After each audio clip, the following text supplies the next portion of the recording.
ಮತ್ತೆ ಹಾರ್ಮುಜ್ ಜಲಸಂಧಿಯನ್ನ ಮುಚ್ಚಿದೆ Iran. America ಕದನ ವಿರಾಮ ನಿಯಮ ಉಲ್ಲಂಘಿಸಿದೆ.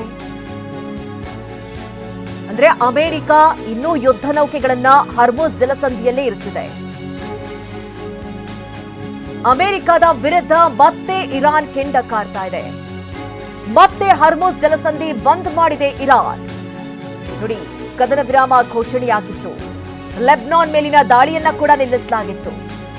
ಈಗ ಎಲ್ಲವೂ ಸರಿ ಹೋಯ್ತು, ಹಾರ್ಮುಜ್ ಕೂಡ ಓಪನ್ ಆಯ್ತು ಅನ್ನುವಂಥ ನಿಟ್ಟುಸಿರು ಬಿಡುವ ಮುನ್ನವೇ ಟ್ರಂಪ್ ಕೊಟ್ಟಂತಹ ಹೇಳಿಕೆ, ಅಂದ್ರೆ ಇರಾನ್ ಪರಮಾಣು ಹೊಂದುವಂತಹ ಕಾರ್ಯಕ್ರಮವನ್ನ ಮಾಡೋದಿಲ್ಲ, ಜೊತೆಗೆ ಯುರೇನಿಯಂ ಸಂಸ್ಕರಣವನ್ನ ಮಾಡೋದಿಲ್ಲ, ಜೊತೆಗೆ ಇದ್ದಂತಹ ಯುರೇನಿಯಂ ಅನ್ನ ಅಮೆರಿಕಕ್ಕೆ ಒಪ್ಪಿಸುತ್ತೆ ಅನ್ನುವಂತಹ ಮಾತನ್ನ ಟ್ರಂಪ್ ಹೇಳ್ತಾ ಇದ್ರು. ಈ ವಿಚಾರಕ್ಕೆ ಇರಾನ್ ಕೂಡ ವಿರೋಧವನ್ನ ವ್ಯಕ್ತಪಡಿಸಿತ್ತು. ಯಾವ ಕಾರಣಕ್ಕೂ ಕೂಡ ನಾವು ಇದನ್ನ ಒಪ್ಕೊಳ್ಳೋದಿಲ್ಲ ಅನ್ನುವಂತಹ ಮಾತನ್ನ ಹೇಳಿತ್ತು. ಜೊತೆಗೆ ಈ ಹಾರ್ಮುಜ್ ಜಲಸಂಧಿಗೆ ಅಮೆರಿಕಾದಿಂದ ಏನು ದಿಗ್ಬಂಧನ ವಿಧಿಸಲಾಗಿತ್ತು, ಯುದ್ಧ ನೌಕೆಗಳನ್ನ ಸುತ್ತುವರಿಯಲಾಗಿತ್ತು, ಅದನ್ನ ಇನ್ನು ದಿಗ್ಬಂಧನವನ್ನ ತೆಗಿಬೇಕು ಅನ್ನುವಂತಹ ಮಾತನ್ನ ಇರಾನ್ ಕೂಡ ಹೇಳಿತ್ತು.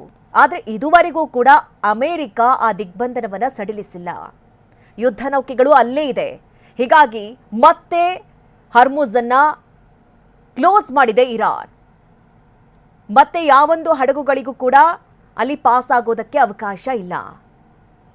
ಹೀಗಾಗಿ ಮತ್ತೆ ಈ ಒಂದು ಯುದ್ಧ ಮತ್ತೆ ಹೆಚ್ಚಾಗುವಂತಹ ಸಾಧ್ಯತೆಗಳೇನಾದ್ರೂ ಕಾಣಿಸ್ತಾ ಇದೆಯಾ? ನೋಡಿ, ಸೋಮವಾರ ಇರಾನ್ ಅಮೆರಿಕ ಸಂಧಾನ ಸಾಧ್ಯತೆಗಳು ಕಂಡು ಬರ್ತಾ ಇದೆ. ಇಸ್ಲಾಮಾಬಾದ್ನಲ್ಲಿ 2ನೇ ಸುತ್ತಿನ ಮಾತುಕತೆ ಸಾಧ್ಯತೆ ಇದೆ. ಇರಾನ್ನ ಅಧಿಕಾರಿಗಳನ್ನ ಉಲ್ಲೇಖಿಸಿ ಸಿಎನ್ಎನ್ ವರದಿಯನ್ನ ಮಾಡಿದೆ. ಭಾನುವಾರ ಪಾಕಿಸ್ತಾನಕ್ಕೆ ನಿಯೋಗ ಬರುವ ಸಾಧ್ಯತೆ ಇತ್ತು. ಏಪ್ರಿಲ್ 11, 12ರಂದು ನಡೆದಿದ್ದಂತಹ ಮೊದಲ ಮಾತುಕತೆ. ಈಗ 2ನೇ ಮಾತುಕತೆಗೂ ಕೂಡ ಎಲ್ಲಾ ರೀತಿಯ ಸಿದ್ಧತೆಗಳಾಗಿದೆ. ಮಾತುಕತೆ ನಡೆಯುವಂತಹ ಸಾಧ್ಯತೆಗಳು ಕಂಡು ಬರ್ತಾ ಇದೆ. ಸೋಮವಾರ ಇರಾನ್ ಹಾಗೆ ಅಮೆರಿಕ ಸಂಧಾನ ಸಾಧ್ಯತೆಗಳಿದ್ದು ಅಲ್ಲಿ ಒಂದಷ್ಟು ವಿಚಾರಗಳು ಚರ್ಚೆಯಾಗುವಂತ ಸಾಧ್ಯತೆಗಳು. ಯಾಕೆಂದ್ರೆ ಈಗಾಗಲೇ ಏನೆಲ್ಲ ಷರತ್ತುಗಳನ್ನು ವಿಧಿಸಲಾಗಿತ್ತು ಆ ಕುರಿತಂತೆ ಪ್ರಸ್ತಾಪವನ್ನ ಕೂಡ ಇಡಲಾಗಿತ್ತು. ಅದಕ್ಕೆ ಕೆಲವೊಂದು ಪಾಯಿಂಟ್ಸ್ಗಳನ್ನ ಇರಾನ್ ಒಪ್ಕೊಂಡಿತ್ತು, ಕೆಲವೊಂದು ಪಾಯಿಂಟ್ಸ್ಗಳನ್ನ ಅಲ್ಲಗಳೆದಿತ್ತು. ಇರಾನ್ನಲ್ಲಿ ಮತ್ತೆ ಏರ್ಪೋರ್ಟ್ಗಳ ಕಾರ್ಯಾರಂಭ ಪ್ರಾರಂಭ ಆಗಿದೆ. 6 ಏರ್ಪೋರ್ಟ್ಗಳಲ್ಲಿ ವಿಮಾನ ಹಾರಾಟ ಪುನರಾರಂಭವಾಗಿದೆ. ಟೆಹರಾನ್ನ ಇಮಾಮ್ ಖಮನೈ, ಮಧಾದ್, ಬೆರ್ಜಾಂಡ್, ಗೋರ್ಗನ್ ಮತ್ತು ಜಹೇದನ್ ಏರ್ಪೋರ್ಟ್ಗಳು ಆರಂಭವಾಗಿವೆ.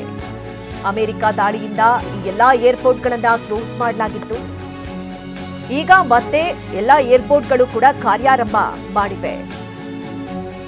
6 ಏರ್ಪೋರ್ಟ್ಗಳಲ್ಲಿ ವಿಮಾನ ಹಾರಾಟ ಪುನರಾರಂಭವಾಗಿರುವುದು.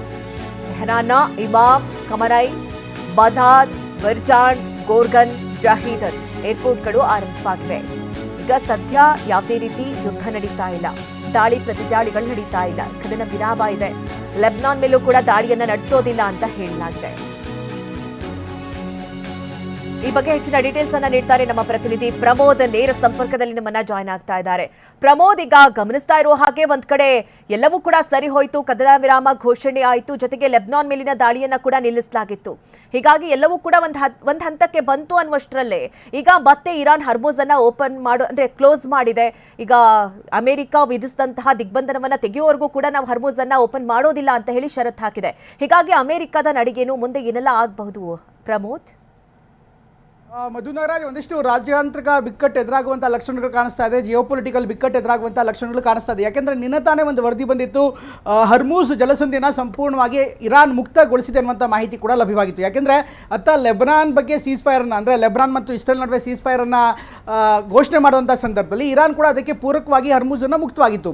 ಆದರೆ ಈಗ ಹೊಸ ವರದಿಗಳು ಬರ್ತಾ ಇದೆ, ಅಮೆರಿಕ ಸೀಸ್ ಫೈರ್ನ ಅಂದರೆ ಈ ಕದನ ವಿರಾಮವನ್ನು ಉಲ್ಲಂಘನೆ ಮಾಡಿದೆ ಅನ್ನುವಂಥ ಆರೋಪದಡಿ ಮತ್ತೆ ಹಾರ್ಮುಜ್ ಜಲಸಂಧಿಯ ಸುತ್ತಮುತ್ತಲೂ ಕೂಡ ಕೆಲವೊಂದಿಷ್ಟು ಶಿಪ್ಗಳನ್ನು ಅಥವಾ ಸೇನಾ ಕಾರ್ಯಾಚರಣೆಗಳಿಗೆ ಸಂಬಂಧಪಟ್ಟಂತೆ ಕೆಲವೊಂದಿಷ್ಟು ಮೂವ್ಮೆಂಟ್ಗಳು ಕಾಣಿಸ್ತಾ ಇದೆ ಅನ್ನುವಂಥ ಮಾಹಿತಿ ಕೂಡ ಲಭ್ಯವಾಗ್ತಾ ಇದೆ. ಈಗ ಒಂದು ವೇಳೆ ಮತ್ತೆ ಹಾರ್ಮುಜ್ ಈಗ ಬ್ಲಾಕೇಡ್ ಆದರೆ ಸಹಜವಾಗಿ ಮತ್ತೆ ಇಂಟರ್ನ್ಯಾಷನಲ್ ಟ್ರೇಡ್ ಮೇಲೆ ಸಾಕಷ್ಟು ವ್ಯತ್ಯವಾಗುತ್ತೆ. ಅಟ್ ದ ಸೇಮ್ ಟೈಮ್ ಇನ್ನೊಂದು ಟ್ಯಾಕ್ಟಿಕ್ಸ್ ಆಗಿರುವಂಥ ಸಾಧ್ಯತೆ ಕೂಡ ಇರುತ್ತೆ ಮಧು. ಯಾಕೆಂದರೆ 2ನೇ ಸುತ್ತಿನ ಮಾತುಕತೆ ನಡೀತಾ ಇದೆ. 2ನೇ ಸುತ್ತಿನ ಮಾತುಕತೆಯ ಸಂದರ್ಭದಲ್ಲಿ ನೆಗೋಷಿಯೇಷನ್ ಮಾಡುವಂಥ ಸಂದರ್ಭದಲ್ಲಿ ಈ ನೆಗೋಷಿಯೇಷನ್ ಟೇಬಲ್ ಮೇಲೆ ತಮ್ಮ ಬೇಡಿಕೆಗಳಿಗೆ ಪೂರಕವಾಗಿ ಸ್ಪಂದಿಸುವ ನಿಟ್ಟಿನಲ್ಲಿ ಅಥವಾ ಬೇಡಿಕೆಗಳನ್ನು ಗಿಟ್ಟಿಸಿಕೊಳ್ಳುವಂಥ ನಿಟ್ಟಿನಲ್ಲಿ ಇರಾನ್ ಇದರ ಒಂದು ಪ್ರತಿತಂತ್ರದ ಭಾಗವಾಗಿ ಕೂಡ ಮಾಡಿರ್ಬೋದು. ಈಗ ಹೇಳ್ತಾ ಇರುವಂಥದ್ದು ಏನು ಅಂದರೆ ನಮ್ಮಲ್ಲಿಗೇನೋ ಸ್ಯಾಂಕ್ಷನ್ಸ್ ಆಗಿದೆ, ಆ ಸ್ಯಾಂಕ್ಷನ್ಸ್ಗಳನ್ನು ಸಂಪೂರ್ಣವಾಗಿ ತೆರವುಗೊಳಿಸಿದ್ರೆ ಮಾತ್ರ ನಾವು ಈ ಹಾರ್ಮೋಸ್ ಬಿಡ್ತೀವಿ ಅಂತ ಹೇಳ್ತಾರೆ. ಬಟ್ ಅದರ ಎಷ್ಟು ಮಟ್ಟಿಗೆ ಸಾಧ್ಯತೆ ಅದನ್ನು ನೋಡಬೇಕಾಗತ್ತೆ. ಈಗ ಮಾತುಕತೆಗೆ ಬಂದಂಥ ಸಂದರ್ಭದಲ್ಲಿ ಇರಾನ್ ಹೇಳ್ತಾ ಇರುವಂಥದ್ದು ಮೊದಲಿಗೆ ಈ ರೀತಿಯಂಥ ಸ್ಯಾಂಕ್ಷನ್ಸ್ ಏನಿದೆ, ಈಗ ಹಿಂದೆ ಶಾ ಪಲ್ಲವಿ ಅನ್ನುವಂಥ ಒಂದು ರಾಜಕುಟುಂಬ ಏನಿತ್ತು, ಆ ರಾಜಕುಟುಂಬವನ್ನು ಸೀಸ್ ಮಾಡಿದಂಥ ಸಂದರ್ಭದಲ್ಲಿ ಅಥವಾ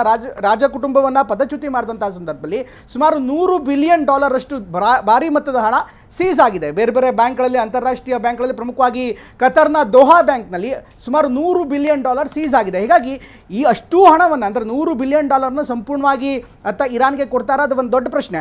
ಬಟ್ ನೆಗೋಸಿಯೇಷನ್ ಭಾಗವಾಗಿ ನೀವು ಹೇಳಿದಷ್ಟು ಕೊಡೋದಕ್ಕಾಗಲ್ಲ, ಎಲ್ಲ ಸ್ಯಾಂಕ್ಷನ್ಸ್ಗಳನ್ನು ಕೂಡ ಓಪನ್ ಮಾಡೋದಕ್ಕಾಗಲ್ಲ.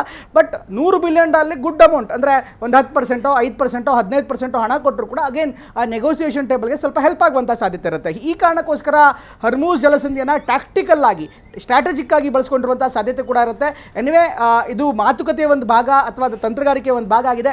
ಏನೇ ಆದರೂ ಕೂಡ ಅಂತಾರಾಷ್ಟ್ರೀಯ ಸಾಗಾಣಿಕೆಗೆ ಜೊತೆಗೆ ಈ ಹಡಗು ಜಲಮಾರ್ಗಕ್ಕೆ ಸಾಕಷ್ಟು ವ್ಯತ್ಯಯಗಳಾಗುತ್ತೆ, ತೊಂದರೆಗಳಾಗುತ್ತೆ. ಮತ್ತೆ ಟೆನ್ಷನ್ ಬಿಲ್ಡಪ್ ಆಗ್ತಾ ಇದೆ. ಜೊತೆಗೆ ಬೇರೆ ಬೇರೆ ಮಾರುಕಟ್ಟೆಗಳಲ್ಲಿ ಸ್ಟಾಕ್ಸ್ ಇರ್ಬೋದು, ಅದೇ ರೀತಿ ಪೆಟ್ರೋಡಾಲರ್ಸ್ ಇರ್ಬೋದು, ಹಾಗೆಯೇ ಇಂಧನ ಇರ್ಬೋದು, ಈ ಎಲ್ಲ ಕ್ಷೇತ್ರಗಳ ಮೇಲೆ ಕೂಡ ಈ ಒಂದು ಬೆಳವಣಿಗೆಯಿಂದ ಸಾಕಷ್ಟು ವ್ಯತ್ಯಯಗಳಾಗುತ್ತೆ, ತೊಂದರೆಗಳಾಗುತ್ತೆ. ಮಧು. ಓಕೆ ಪ್ರಮೋದ್, ಥ್ಯಾಂಕ್ ಯು ನಿಮ್ಮೆಲ್ಲ ಡೀಟೇಲ್ಸ್ಗಾಗಿ.